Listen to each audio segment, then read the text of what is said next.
गंगा सफाईच्या धीम्या गतीबद्दल सुप्रीम कोर्टाने केंद्र सरकारला फटकारले। सध्याच्या योजनेनुसार 200 वर्षांपर्यंत गंगेची सफाई होणार नाही असं सांगत 3 आठवड्यात नवीन योजना सादर करण्याचे आदेश दिले। सध्याची योजना ही किचकट आणि गुंतागुंतीची असून सुटसुटीत सर्वसामान्यांना समजेल अशी योजना सादर करावी असं कोर्टाने म्हटलंय। या योजनेचे टप्पे काय असतील आणि ते केव्हा पूर्ण होतील याचीही माहिती देण्याचे आदेश कोर्टाने सरकारला दिले।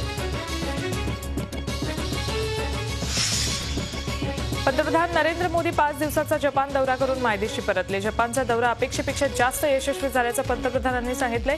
मायदेशी परतल्यानंतर परराष्ट्र मंत्री सुषमा स्वराज यांनी त्यांचं विमानतळावर स्वागत केलं।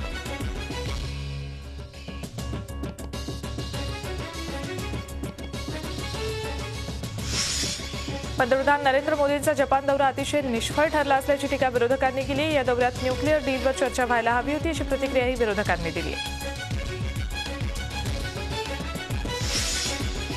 दिल्लीमध्ये भाजप आमदार जितेंद्र सिंग शंटी यांच्यावर अज्ञातांनी गोळीबार करत हल्ला केला। जितेंद्र सिंग शंटी शहादराचे आमदार आहेत। हल्ला करणारा शंटी यांच्या घरी कागदपत्र अटेस्टेड करण्याच्या नावाखाली आला होता। त्यानंतर त्यानं गोळीबार केला। या हल्ल्यातून जितेंद्र सिंग शंटी थोडक्यात बचावले।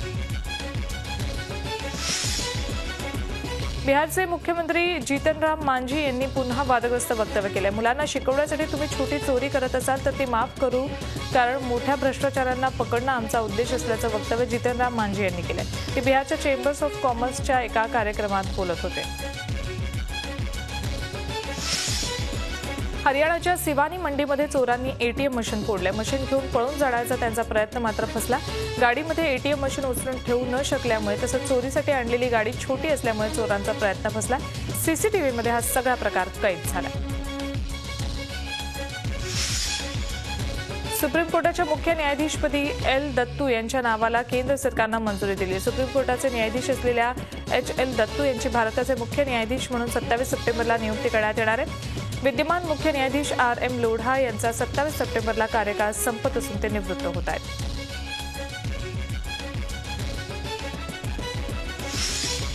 शास्त्रीय संगीतातील दिग्गजांचा पोस्टानं गौरव केलाय।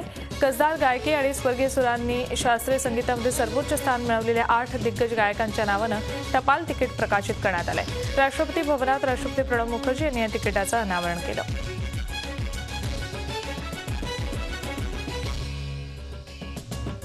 इस्लामिक स्टेटच्या दहशतवाद्यांनी आणखी एका पत्रकाराची हत्या केली। सिरियात बंदी असलेले अमेरिकेतील पत्रकार स्टीव्हन सॉटलोफ यांची हत्या करतानाचा व्हिडिओ इस्लामिक स्टेटनं जारी केलाय। सॉटलोफ गेल्या ऑगस्टपासून बेपत्ता होते। इस्लामिक स्टेटच्या अतिरेक्यांनी गेल्याच महिन्यात जेम्स फॉले या पत्रकाराची हत्या केली होती।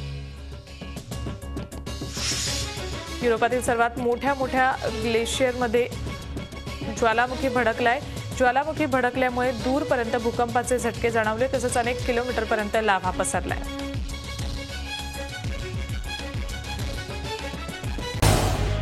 झी 24 तास रहा एक पाऊल पुढे।